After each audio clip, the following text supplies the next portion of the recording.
Yo, happy Wednesday to everybody. Hump day in the building. How y'all doing today?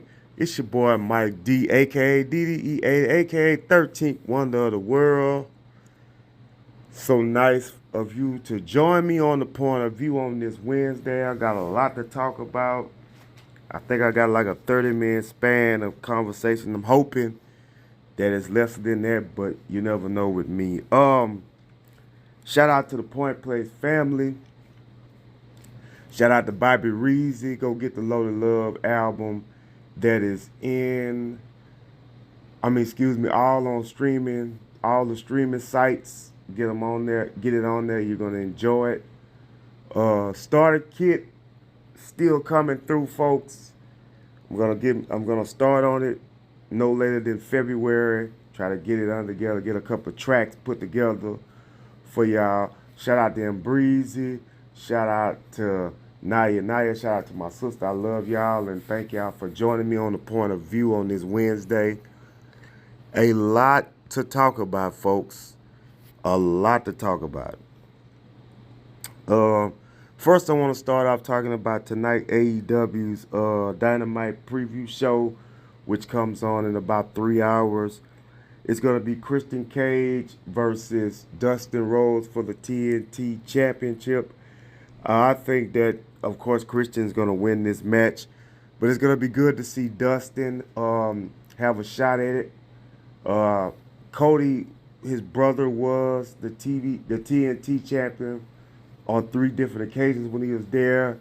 So good luck with Dustin tonight against Christian. Also, Mogul Embassy, Prince Nada, who's probably going to be dancing tonight. His team are going to defend the Ring of Honor 6-man tag team titles against the Bullet Club Gold, which is Jay White and the Guns. Billy Gunn's sons. That should be interesting to see. Young Bucks are going to have a segment tonight. No doubt about it. They're going to be talking about Darby Allin and Sting.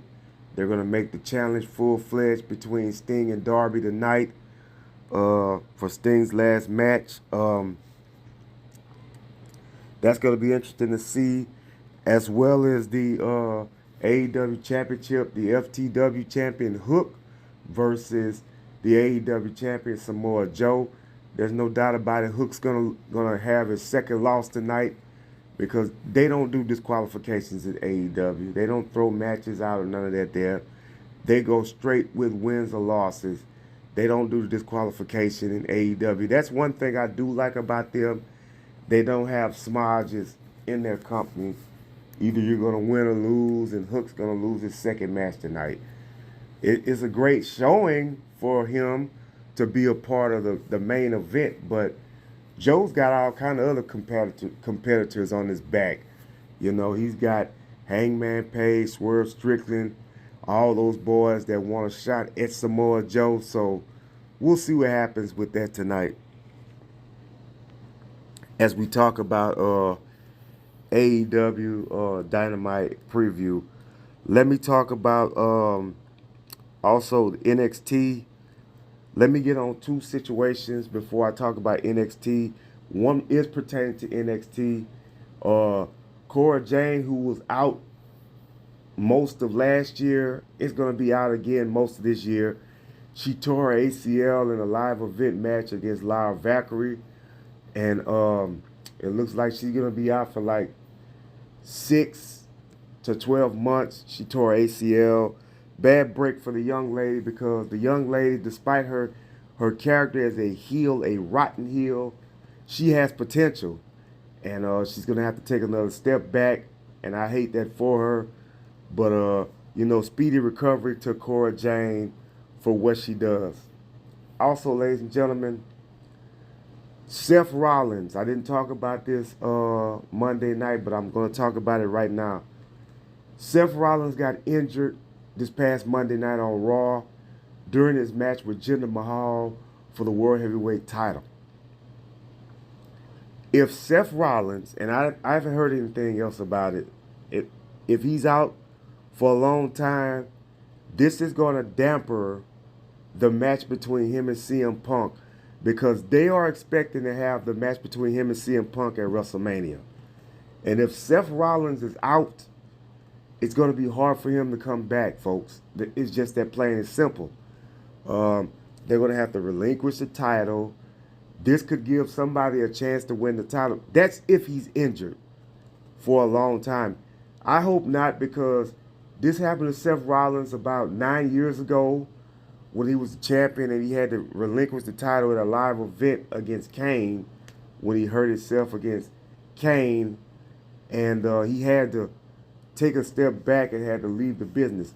Seth Rollins has had knee and ankle problems and leg problems before, and I'm just hoping that this does not stop his WrestleMania plans, because he's been going hard ever since he's been the World Heavyweight Champion.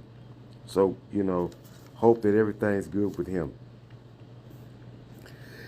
NXT results is going to be Liv Valkyrie versus Roxanne Perez.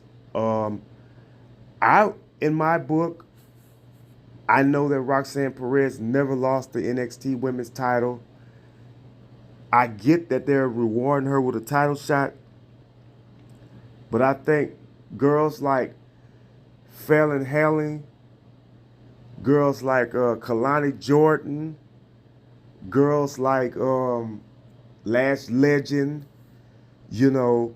girls like that should have been involved, or even Elektra Lopez, even though her and Lola Vice got into it. I don't know where that story is going to go, but I think that's going to go to that's going to be an interesting story whenever it comes out, whenever they start the story. But I think Fallon Henley, however I say her name, I hope I'm not mispronouncing it, should have gotten a chance to have that match with Liv Valkyrie. Not Roxanne Perez, even though I know that she's Cora Jane probably could have won that match. But I understand why they gave it to Roxanne Perez, but I wish they would have gave it to either Kalani Jordan or Fallon Henley or Lash Legend or somebody like that. They should have got a shot at that. Or Elektra Lopez. They should have got a shot at that. This is why I said that NXT needs to bring back the women's tag team titles. For this reason right here. Because everybody's not going to be thrown into the women's title hunt. Bring back the NXT women's tag team titles and we can make something happen. Simple. That's why I still think they need a women's mid-card in WWE for Raw and SmackDown. The Dusty Cup, very interesting matches. It's going to be Carmelo and Trick going up against the LWO next week, along with Braun Breaker and Baron Corbin against Frazier and Axel. Those are going to be some great matches. I think it's going to end up being, if they don't pull the heel move on Carmelo Hayes, I think Carmelo Hayes and Trick will probably be in the finals, and they will probably go up against Braun Breaker and Baron Corbin. That's what I see. I'm not counting out Frazier and Axel or the LWO, but I just don't see that match happening. I do see the match that everybody's going to want to see, and that's Melo and Trick versus Breaker and Corbin. And also, it's going to be Igna Dragunov against Trick Williams, also for the NXT World Title. That's a match that's been called off twice, so now Trick gets his opportunity. Melo's not going to let him win that title. I just don't see it happening. It's going to be a story. This is the year that this story is going to happen between Trick and Melo, where they be feuding against each other. Watch what I tell you, folks. Also, Dragon Lee. Dragon Lee tried to get a shot against Obi, and Obi's not giving it to him right now. But it's going to end up where Dragon Lee's going to end up fighting Obi in a rematch, and Obi's probably going to end up winning, and Dragon Lee ends up going back to SmackDown. I thought that's where he was going, but he's back. I guess he's going to come back to try to chase the title for a little bit. the North American title. Um, Joe Gacy versus Dijak. That's going to be a new interesting rivalry. I want to see what Gacy does against the big powerful Dijak. That's going to be interesting to see. Eddie Thorpe has a new guy with him. I forgot his name, but it's going to be interesting to see what he has going on as well. Uh, we saw Lexus King got into it with the guy. So we'll see what happens with Brian Pillman Jr. and this guy as well. NXT was a interesting show. Um, uh, um, Von Wagner wants to have a shot at the Heritage Cup's title against Noam Dar. We'll see if that takes place. Very interesting matches there. Next week's going to be very interesting, as well as tonight on Impact. Excuse me, not Impact, but on AEW. Dynamite tonight. Interesting, jam-packed show as well. Let me get into some sports. Other sports, excuse me. Let me talk about the butts of the league. Not the Dallas Cowboys, but I do have something to talk about the Dallas Cowboys in a minute about. Let me talk about the Sacramento Kings. With 7 minutes left in the game, you guys were up 8 minutes left in the game, excuse me. You guys were up by 20 points.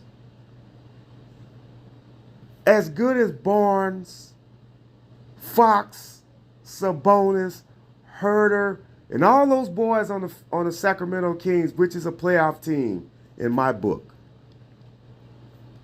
You're up by 20 points on a three-head monster in Phoenix in Bill, Booker, and Durant.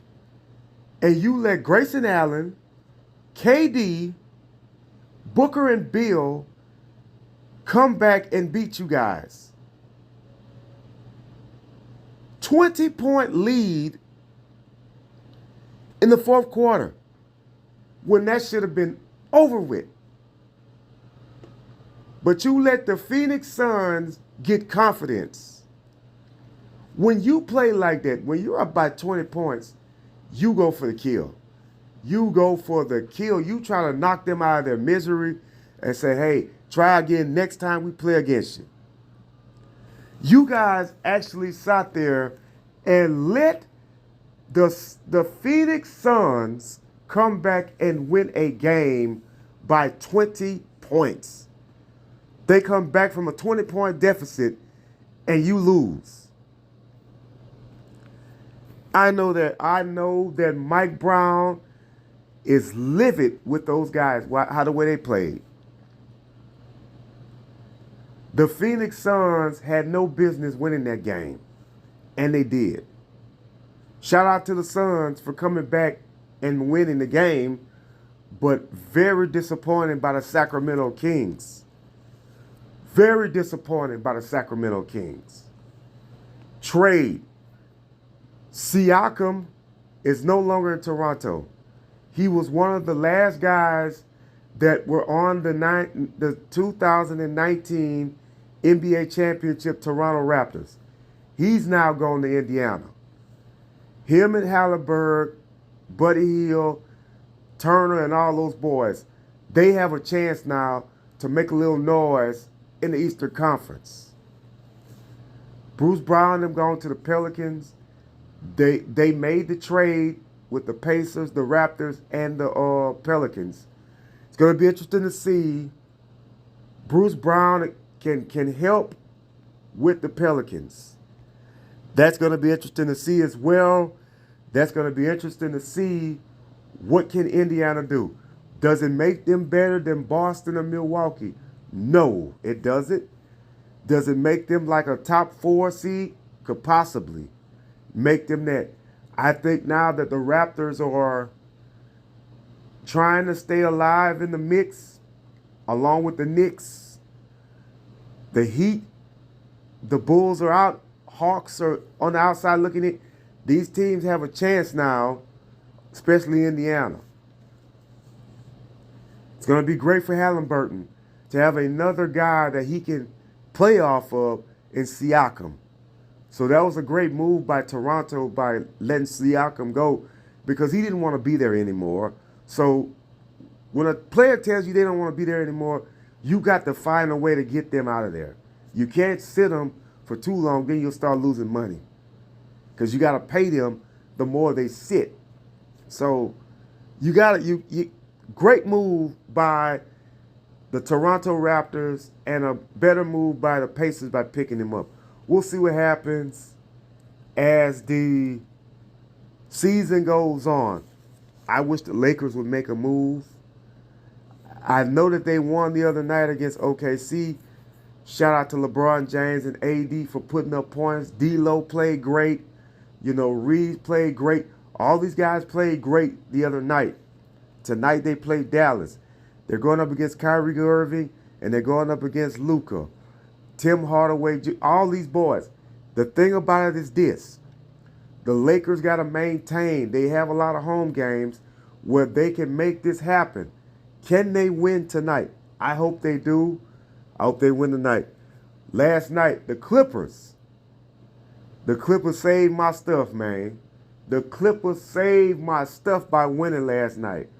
Forehead Monster still doing what they do. Denver is their only problem to me in the Western Conference. They could beat Minnesota. They could beat OKC. They cannot beat Denver if they don't have nobody for Joker. That's the only thing I see. That's the only heel possibility that they have. Because the Clippers can beat you anywhere else on the court, but they can't stop Joker. That's going to be a huge problem for them as the season goes on and if they get to the playoffs. Also, speaking of Joker, he got outplayed last night by Embiid. Great game between them, but Embiid wanted it more than Joker, and that's why they won the game. But I tell you, they will have another matchup, and it probably be 1-1. Philadelphia will always be in the hunt for a playoff, for an NBA championship. The problem is this. They can't shake Boston or Milwaukee. The only way they will win a championship is if Boston and Milwaukee don't have it in the playoffs and they peak at the right time. Philly's going to always be on the outside looking in unless they do something else. I thought they were going to get Damian Lillard, but they didn't. I think you go and pick up somebody that can make something happen. So it's interesting to see what happens when they have the guys that they need. Because Maxey is great. He's having a great season. Tobias Harris is having a great season. Embiid is having a great season as well. So we'll see what happens. But Philly's got to get over the hump. And that's just the way I see that as well. That's my talk on that as well. Also, ladies and gentlemen, as I put my glasses back on, excuse my voice for being raspy again, folks. It's this weather. So with that being said, let me go to now the Cowboys coaching rumors. Man, I don't know who's going to be the coach of the Dallas Cowboys next year. I think you still go with McCartney. I think Mike McCarthy should still be the coach. Dak Prescott wants him back. I don't know if all the rest of them feel the same way. CeeDee Lamb and Pollard and those boys, Schultz and those boys. I don't know if they still feel that way. Prescott wants him back. He may be back. But let me tell you what the problem is. And I've been saying this along with everybody else been saying this for the last 10 years. Jerry Jones need to take a step back, man. That's the problem with the Dallas Cowboys. He need to take a step back, let other people run the organization. He always gets in the way of what they're doing. That's why they'll never win, man. That's why in 30 years you haven't won a Super Bowl. Haven't gotten to a Super Bowl. The Dallas Cowboys are America's favorite team. Whatever. The New England Patriots have won within a 24-year span, has been to the Super Bowl 10 times. 10. 9 or 10 times, excuse me. And we've lost Super Bowls to the Philadelphia Eagles. We lost the Super Bowl to the Giants twice. And Green Bay when Brett Favre was quarterback. And all this has happened within 30 years. And the Dallas Cowboys, 25 years, excuse me. And the Dallas Cowboys have not done none of that. But they're America's team. Really? Come on, guys. Each year you think these guys are going to do something and they don't. The Green Bay Packers have proven everybody that with Jordan Love, they can make it happen. Jordan Love's jerseys have now been going up now because of what he did to Dallas this past week. What a great omen for them. But Dallas Cowboys got to get it together. So I don't know who that coach is going to be. If it's Bill Belichick, I'll tell you right now, Jerry Jones is going to have to take a seat back. Because the coaching mind of Bill Belichick, yes. Don't know if they're going to get another coach, but we'll see what happens. Also, ladies and gentlemen, as I exit off of here tonight, I want you guys to enjoy the NBA, enjoy AEW, enjoy college basketball, enjoy everything sports like tonight. Hump Day, go get it. God bless you. God keep you. I am DDE80. I'm out. Peace and love.